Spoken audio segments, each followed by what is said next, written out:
करने जा रहे हैं उसका नाम है स्क्रू गेज। तो स्क्रू गेज देखो, स्क्रू गेज आपको इस टाइप से दिखता है। तो स्क्रू गेज होता क्या है?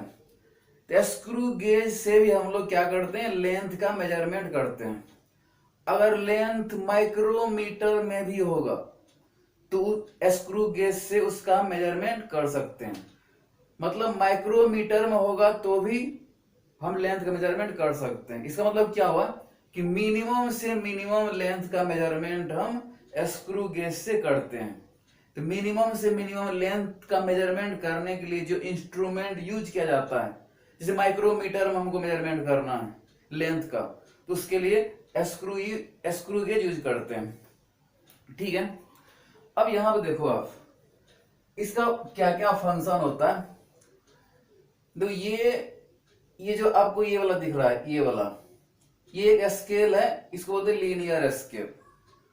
और ये भी यहां पे भी एक स्केल है, ये वाला, इसको बोलते हैं सर्कुलर स्केल, जिसमें दो स्केल होता है। ये लीनियर स्केल है और ये वाला सर्कुलर स्केल। तो दोनों पे नंबर ऑफ डिविजन्स होगा स्टार्टिंग। और उसके बाद देखना, ये वाला जो लाइन दिख रहा है आपको, ये वाला लाइन दिख रहा है ना, ये वाला, इसको बोलते हैं रिफरेंस लाइन। ये वाला लाइन है, इसका नाम है रिफरेंस लाइन। ये वाला लाइन को इसको बोलते हैं रिफरेंस लाइन। अब यहां पर देखना एक चीज, इसमें नंबर ऑफ डिवीजन है, इसमें भी देखो दोनों में 0 मार्क होगा। जैसे डिवीजन में क्या होता है, 0 मार्क, फिर 1 होता है, 2 3 4 ऐसे रहता है। ये सब मार्किंग क्या हो रहता है, जैसे स्केल में देखते हो मार्किंग रहता है, उस तरह से इस लीनियर में भी होगा और ये सर्कुलर में भी मार्किंग रहता है। तो 0, अब देखो जब ये सर्कुलर स्केल है, ये वाला सर्कुलर स्केल जब 0 मार्क रिफरेंस लाइन पे होगा, ये लाइन आपका रिफरेंस लाइन है। तो सर्कुलर स्केल का 0 मार्क जब रिफरेंस लाइन पे होता है, तो ये वाला जो गैप दिख रहा है ना यहाँ पे, ये वाला गैप, ये गैप तब नहीं होगा, ये ज्वाइंट होगा। फिर ये जो लीनियर स्केल में जो डिवीजन दिख रहा है, ये भी आपको नहीं दिखेगा, ये अंदर चला जाता है। ठीक है, तो ऐसा इसका फंक्शन है।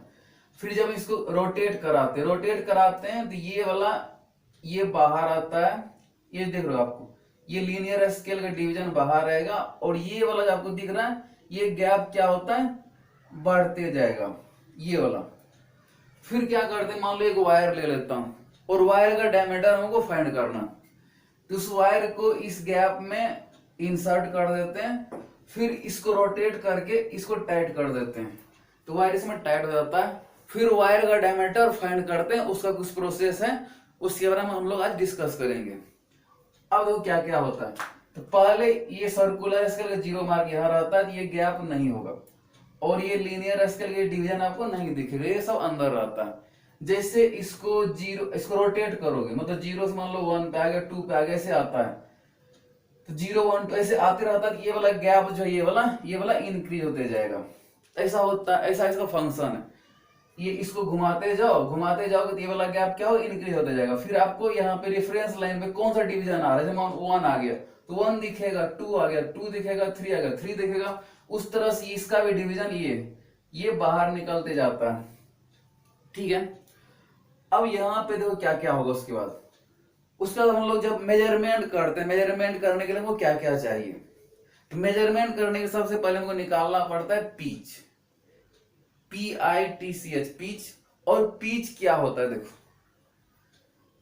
पहले ये इसका सर्कुलर स्केल का 0 मार्क रहता है रेफरेंस लाइन पे, और इसमें टोटल नंबर ऑफ डिवीजन होता है 100, मतलब 0 to 100 उसमें डिवीजन होता है।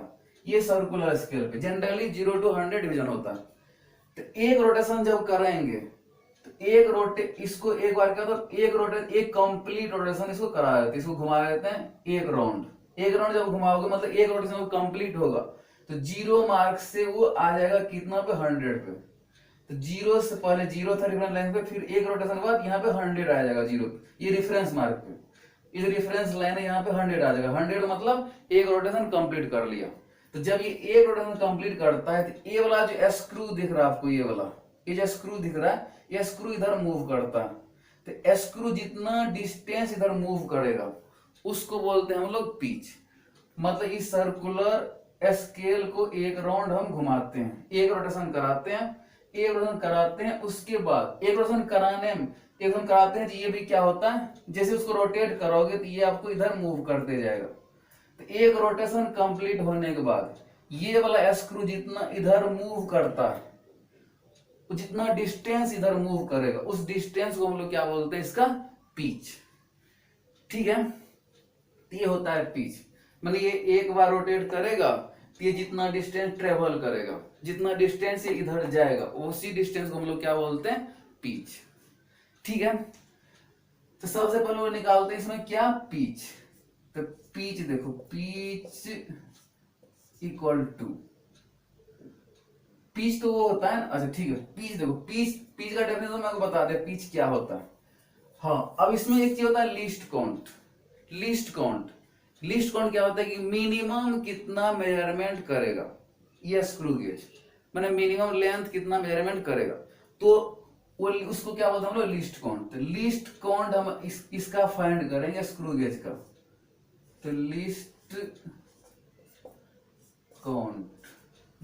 काउंट इसका मैं फाइंड करता हूं, इसको क्या बोलते हैं हम लोग, एलसी मतलब लीस्ट काउंट होता है पिच, उसका फॉर्मूला होता है pitch bye number of divisions, pitch bye number of divisions on circular scale.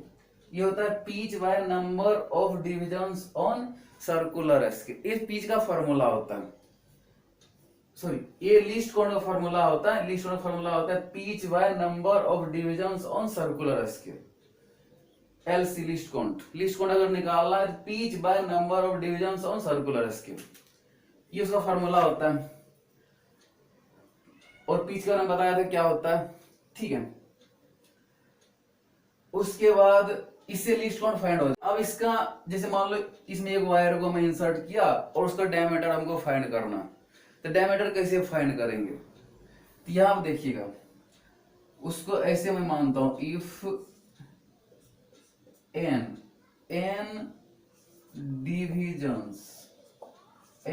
Divisions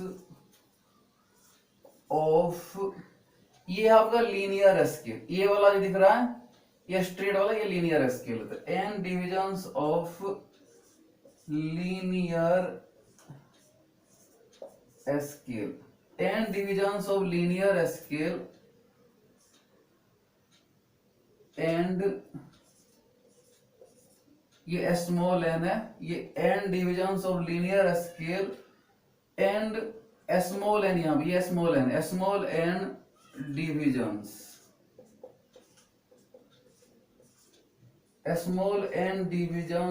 of circular scale, small n division of circular scale coincide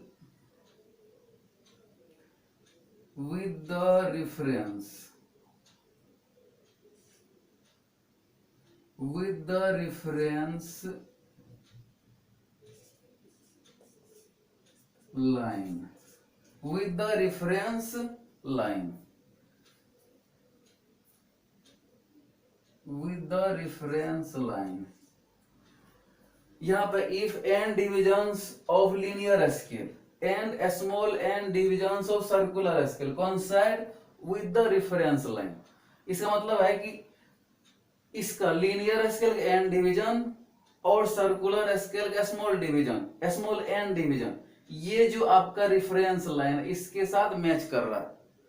ऐसा हो सकता है, जैसे मान लो इसका यहाँ पे 10, यहाँ पे 10 आ रहा है रेफरेंस पे, और इसका सर्कुलर पे कुछ आएगा, तो जो भी आएगा तो मैंने दोनों रेफरेंस लाइन जो भी आएगा जैसे मान लो इसको मैं इस मान लो इसको 100 रोटेट कर, इसको एक बार में रोटेट करा दिया, यहाँ पे 100 आया, तो यहाँ पे भी कुछ आएगा, ये रेफरेंस लाइन में इसका कुछ दिखेगा डिविजन्स, तो जो डिवीजन दिखेगा रेफरेंस लाइन को, यहाँ मान लो 100 है और यहाँ पे 100 आने के बाद जो यहाँ पे दिखेगा ये रेफरेंस लाइन, जितना नंबर ऑफ डिवीजन दिखेगा, मतलब जो डिवीजन इसका दिखेगा उसको बोलते हैं हम लोग दोनों कोइंसाइड कर रहा है।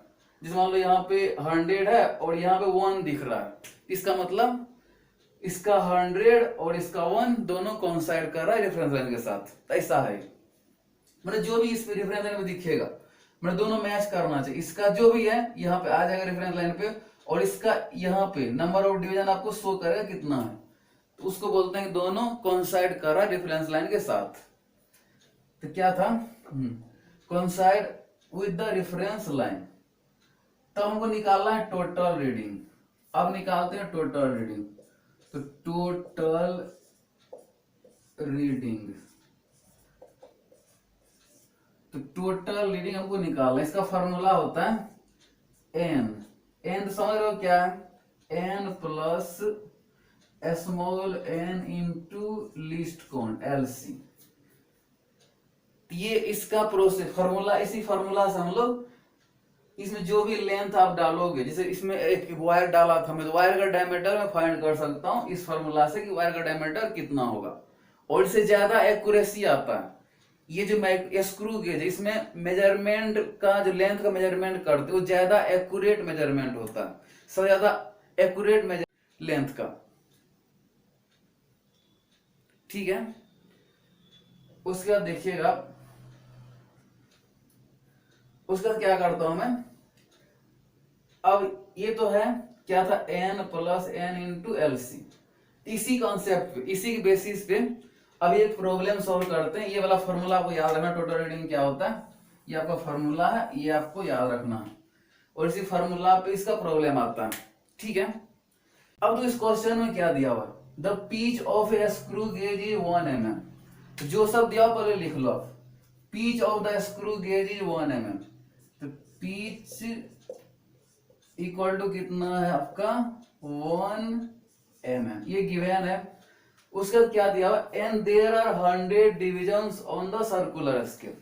The number of divisions on circular scale कितना है 100। The number of divisions on circular scale, the number of divisions on the circular scale, ये दिया हुआ कितना 100। Number of divisions on the circular scale कितना 100, क्वेश्चन में गिवन है ये। उसका कह रहा है in measuring the diameter of a sphere there are 6 divisions on the linear scale and 40 divisions on circular scale coincide with the reference line. इससे पहले हम लोग पढ़ रहे थे टोटल रीडिंग फॉर्मूला था, क्या था, कैपिटल एन को क्या बोलते हैं, number of divisions on linear scale, और स्मॉल एन उसमें क्या था, number of divisions on circular scale coincide with the reference line. तो ऐसा इसमें दिया हुआ है, तो number of divisions on linear scale इसको क्या बोलते हैं हम लोग, कैपिटल एन। तो कैपिटल एन दिया हुआ है, कैपिटल एन कितना दिया हुआ है, number of divisions on linear scale capital N होता है, और ये कितना दिया हुआ आपका 6 divisions, n equal to capital N equal to 6 दिया हुआ।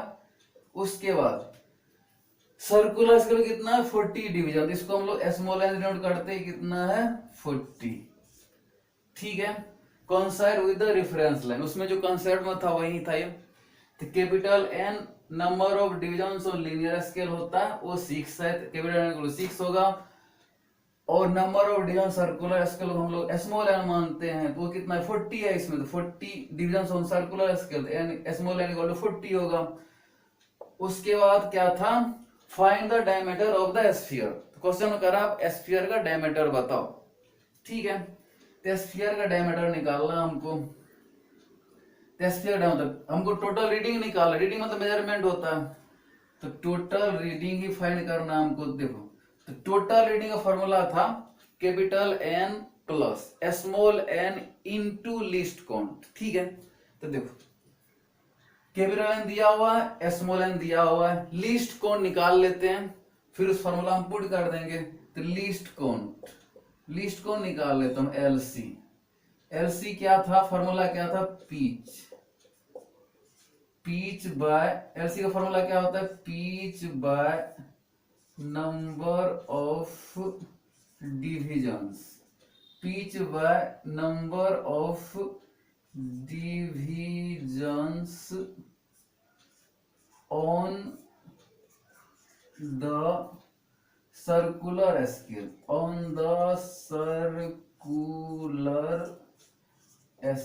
ये फॉर्मूला इसके पहले कॉन्सेप्ट में पढ़े थे। इससे आप एलसी लीस्ट काउंट फाइंड कर लो, एलसी फाइंड कर लो। पीच कितना है, क्वेश्चन में गिवन है 1 mm। Number of divisions on circular scale कितना, 100 है, ये भी गिवन था, तो 1/100 ये कितना आ जाएगा, 0.01, और ये mm में होगा। ठीक है, पीच mm में, ये भी mm में आएगा। ठीक है, तो लिस्ट काउंट कितना आएगा इसका, 0.01। उसके बाद देखिए 0.01 लिस्ट काउंट आ गया। उसके बाद क्या था, हमको निकालना है measurement, find the diameter of the sphere, मतलब डायमीटर ऑफ द स्फीयर का डायमीटर फाइंड करना, रीडिंग निकालना। तो उसे क्या बोलते हैं हम, टोटल रीडिंग, या डायमीटर स्फीयर या टोटल रीडिंग भी लिख सकते हो,